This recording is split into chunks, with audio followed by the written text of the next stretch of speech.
All right, how's it going, everyone? I just wanted to shoot a quick update now that I've got the Remade in USA Plenum all nice and mounted back up. What a piece of art, huh? Gorgeous. Um, my buddy Chad came over and helped me with all the tough things that we had to do, especially these bolts back here in the back, and then the coolant line that is way down there. My light's charging at the moment, but there it is. That one was a real pain in the butt. As you can see, here's my OEM injectors and everything else like that. They're all back in.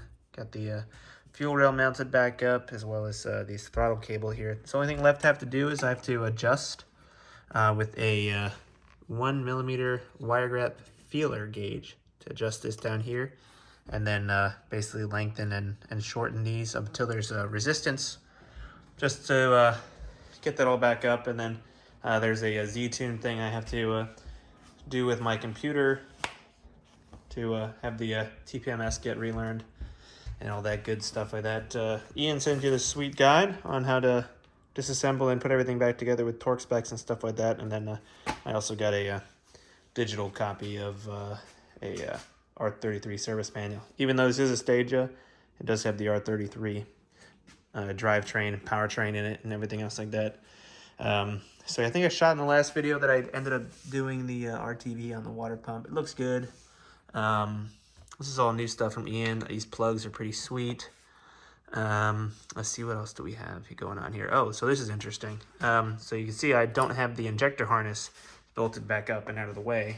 And that is because over the life of the 25 years that this car was in existence prior to me owning it, this piece of plastic encountered a lot of heat cycles. And I guess when it gets unbolted from these three here, it just shrinks. So it's I'm short by about 3mm, I would say. So I need to oval out one of the things here. So if you can look here, one is lined up. That one, let's go back here. So that's lined up. That one's a little off, but you could get it lined up. But then this one's way off. So it's pretty difficult. And I can't get it to do it without the bolts in the way and stuff like that. But anyway, so I'm gonna have to oval out this hole. I mounted these two up initially, and then this one was the one that was the most off. So I'll oval it out. The problem is there's this like nice piece of metal in here. So I'm gonna try and punch that out and get it to where I can like slide the piece of metal over. But we'll see how it works out. When I reached out to Ian, he said that he measured 10 different balance tubes, and they were all within spec, and it's just the fact that these shrink, and unfortunately nobody in the moment is making aftermarket ones or something else that would clean that up. So I suppose maybe that's why some other people I've seen on YouTube do like an injector harness tuck, and then they bring everything else up from below, which is something to consider, except for the part where my motor's not out of the car. So that's something I could do. I could show you guys I mean, this is just gorgeous. I love it. I'm really excited for it to get fired back up. We're getting close. It's a few more things to get going here. I can put a new fuel filter in there, and wired all that stuff back up with the hoses and connected it all back up. Obviously this came through here before, so don't have it connected just because I'm not sure quite yet what I'm going to do with it. But I did get my valve covers and everything back from the powder coater. So let's see if we can get a good shot of this. Actually, yeah.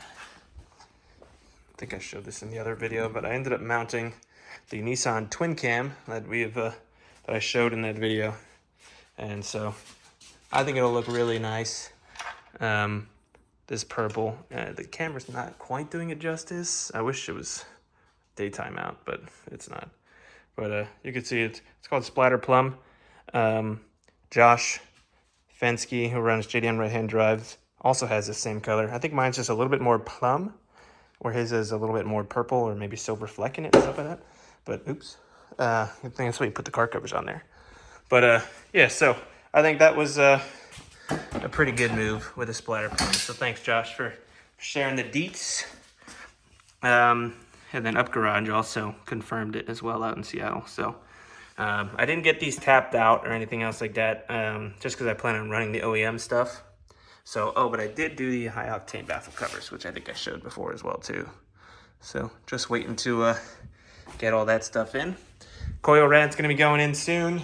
And again, still waiting on the, I am gonna also take out this silencer. It's like riveted on here. So I'm gonna have to like drill out these little rivets, and then I think I'm gonna rivet nothing back in, but I just wanna have put that just a little bit wider to breathe. But yeah, well, it's all coming together. It's a quick update. That was kind of a pain in the butt putting it back in. It was definitely more difficult to put it back in than it was to take out, and that's really only because when you're taking it out, you could just attach a wrench to it or a socket or a swivel or anything you need to get it out. But some of those were just a pain in the butt down there, and then see if I can even show it from here. But those guys in there were difficult. Way back there, as you can see too, there, and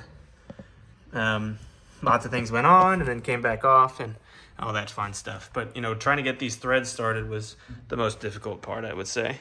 But this is just waiting to get back together. I relocated those things in the back as well too. I'm not sure if I filmed that or showed it in the last video, but I moved them from the front ones to the back on both sides to run the high octane baffles. I saw a guy on YouTube just basically loosen a little bit and then loosen one at a time and replace one bolt at a time and then torque it to spec and then check everything back to spec. I didn't hear any weird noises, nor did I encounter any weird things that happened. So I think it'll be fine. It's worth it, whatever. If it happens and I grenade the motor, then time to rebuild it, whatever. But anyways, I did stumble across some Speed Academy videos where the guys were talking about running the 2860Rs for the car. And so looked them up. They're only like $1,000 and they basically bolt-on upgrade. So instead of having to buy a manifold and all this other stuff, you can just run 2 new turbos and kind of go from there. So I know Motive did a big video on single versus a twin, and that the single, G35 90 900 or 3582 with the 101 rear housing is going to be very fast and responsive, but also make big power, whereas two smaller twins wouldn't necessarily do that. Speed Academy ended up going with the 2860s with a conservative tune and made some really nice power. And apparently those 2580Rs, 2860Rs, or I don't even remember at this point, so many 8s and 6s and Rs and everything else like that were capable of 900 horsepower. So that's what I heard. That's what the internet says, but everyone knows stickers add the real horsepower. So I bought a PRP trigger kit. Figured since I had everything off, I'm gonna have to do it, and might as well do it. So I'm gonna end up cutting this little piece off the corner here and replacing the cam gear with the PRP trigger gear, which will have like 12 additional pieces sticking out the front here. I'm just gonna get everything in and set up. That way when it is time to go standalone with a Autech or a Link G4X, whatever, or I'll do a Autech Elite 2500 or an Elite G4X, Link Elite G4X. I'm not quite sure yet, but either way, the Autech has provisions for the PRP specific 12-tooth gear and everything else like that. So Drift HQ, I'm just waiting on the cam gears, and then I called them, I ordered it April 22nd or a little bit before that and everything else like that, and here we are, it's May 26th. So waiting on those, and then I was like, why don't we just throw in the trigger kit too? So they hooked it up though, gave me free shipping and an additional 5% off just because of the trouble having to wait for shipping from Australia. So that was kind of them. But anyways, yeah, just a quick update. Ian tagged me on Instagram and showed the new Plenum and stuff like that, so I figured I would show it off in the car after Chad and I put it up. Definitely needed 2 hands to do it, especially in the car. Lots of guys are heroes and one-handed it and everything else like that, but I'm lucky enough to have a mate to be able to do it. But yeah, thanks for tuning in, everyone, and I'll keep you posted. I'm hoping to get the car fired up pretty soon here. Definitely going to be filming that. Take care.